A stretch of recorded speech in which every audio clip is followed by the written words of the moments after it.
नजरिया सुनाता हूँ। मुझे नहीं बिल्कुल। पता इसको मतलब लिंगों में क्या बोलेंगे, पोइट्री है, स्टोरी है, पता नहीं। मुझे बचपन में लगता था सब लोगों के हाथ एक जैसे ही होते हैं। अच्छा। फर्क होता है तो साइज का। मेरे छोटे भाई के सबसे छोटे, मेरे उससे जरा बड़े, मेरी माँ के हाथ मुझसे भी बड़े, और सबसे बड़े हाथ पापा के। अच्छा। बस पापा तक पहुंचते पहुंचते हाथों ने बढ़ना बंद कर दिया था। मेरे दादा, जो लगभग उम्र में पापा से दुगने थे, उनके भी हाथ उतने ही बड़े थे जितने कि मेरे पापा के। वो बगल वाले आजकली ताऊ, श्याम बाबू ताऊ, उन सब लोगों के हाथ एक जैसे ही थे। तो मुझे लगता था सब लोगों के हाथ एक जैसे ही होते हैं। अब तक लगता आया है। असल में मैं जिस समाज से आता हूँ वो इतना बटा हुआ नहीं था। आदमी औरत बटे हुए नहीं थे, आदमी आदमी बटे हुए नहीं थे। आदमी औरत एक साइकिल के दो पहिए होते हैं, महज कोई कहावत मात्र नहीं थी। मेरे गांव के लोग ये जीते थे। मेरे गांव में घर चलाना कोई कोलू के बैल जैसा काम नहीं था। मर्द और औरत गृहस्थ को चलाने में बराबर की हिस्सेदारी रखते थे। मेरे दादा रेलवे में कर्मचारी थे।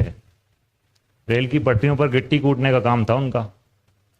वो सुबह भोर होते ही घर से निकल जाते और देर रात तक लौटते। सुबह दादा और दादी साथ ही उठते थे। दादी जगकर अपना घर का काम करने में लग जाती। दादा गाय भैंसों को चारा देने के बाद पिताजी को साथ लेकर खेतों की ओर गाय भैंसों के लिए चारा और घर के लिए पानी लेने निकल जाते। जब तक ये दोनों लोग खेतों से वापस आते तब तक मम्मी और दादी घर का लगभग काम निपटा चुकी होती थी। खाना बन चुका होता था। ये लोग आते, नहाते धोते, अपना भजन पूजन करते, भोजन करते और निकल जाते, और देर रात तक ही लौटते। दादा और पापा के चले जाने के बाद दादी हम लोगों को, मुझे, मेरे छोटे भाई, छोटी बुआ और चाचा को तैयार करके स्कूल छोड़कर आती। तब तक मम्मी बचा कुचा काम भी निपटा देती थी। उसके बाद ये तीनों, मम्मी, दादी और पड़ोस वाली आसत आई, खेतों की ओर निकल जाती। वहाँ खेतों में फसलों में से खरपतवार उठाती, फसलें काटती, लकड़ियाँ इकट्ठा करती, और दिन भर जी तोड़ मेहनत करने के बाद कुछ शाम से पहले लौटती। तो रात में जब पापा और दादा के घर आने के बाद हम सब परिवार के लोग एक साथ बैठते थे, तो मैं कभी दादा की गोदी में जाकर बैठ जाता, कभी दादी की में, और उनके हाथों को देखता रहता। अपनी नन्ही नन्ही उंगलियां उनके हाथों पर फिराता रहता। मुझे दादा और दादी के दोनों के हाथ एक जैसे ही लगते थे। दिन भर गिट्टी कूटते कूटते दादा के हाथों में गट्टक पड़ गई थी, और दिन भर कुल्हाड़ी और दरांत चलाने के बाद दादी के हाथों का भी कुछ ऐसा ही हाल था, और लगभग कुछ ऐसा ही हाल मेरे मम्मी और पापा के हाथों का था।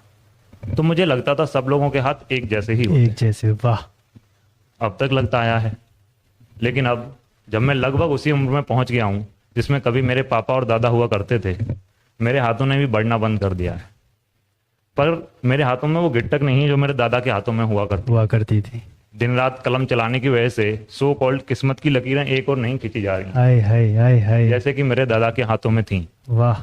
अब जब भी मैं और मेरे दादा कोई मेहनत का काम करते हैं, जैसे गेहूं काटना या खेतों की मेड़ साफ करना, तो मेरे हाथों में छाले पड़ जाते हैं, और दादा के हाथ लाल तक नहीं होते। दादा हर बार मजाक में मुझसे थोड़ा और मजबूत होने का तंज कसते रहते हैं। आह, मेरी गर्लफ्रेंड, जब मैं उससे पहली बार मिला था, अपनी गर्लफ्रेंड से जब मैं पहली बार मिला था, मुझे यकीन ही नहीं हुआ था कि दुनिया में ऐसे हाथ भी किसी के एग्जिस्ट करते हैं। हाय हाय एकदम ऐसे जैसे अभी अभी बनकर आए हों। हाय हाय उसके हाथों को छूता हूं तो लगता है कि मैंने अपने मखमल के कम्बल का कोई छोर पकड़ लिया हो। हाय हाय हाय हाय उसके हाथ मुझे मेरे गांव की पोखर में उगने वाले कमल के फूलों की याद दिलाते हैं। हाय हाय, वाह।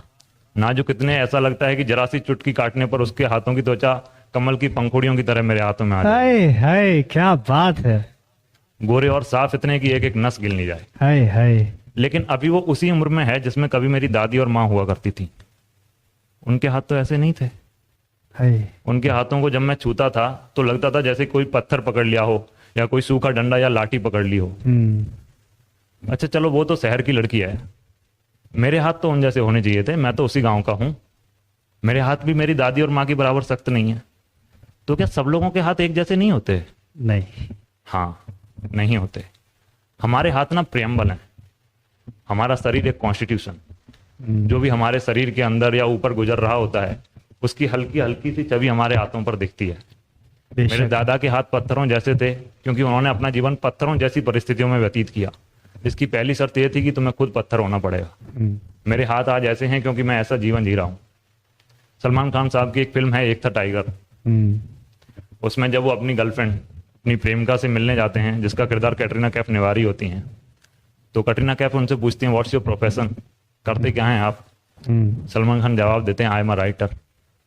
कटरीना कैफ बिना अपनी नजरें उठाए उनकी हाथों की तरफ देखती हैं और कहती हैं ये हाथ किसी राइटर जैसे तो नहीं लगते। हाँ, बेशक। असल में उस फिल्म में सलमान खान एक रॉय एजेंट का किरदार निभा रहे हैं, hard muscular army built man, और कटरीना महज उनके हाथों को देखकर उनके बारे में पता लगा लेती हैं। हमारे हाथ हमारा दूसरा चेहरा होते हैं। चेहरा होते हैं। जैसे लोगों के चेहरे एक जैसे नहीं होते, वैसे ही लोगों के हाथ एक जैसे नहीं होते। वाह क्या बात। सब लोगों के बाल सफेद नहीं होते जवानी में, सब लोगों की आंखें नहीं सूझती हैं बारिश के पानी में, सब लोग सूख के छुआरे नहीं होते, मेरी जान सब लोग हारे नहीं होते।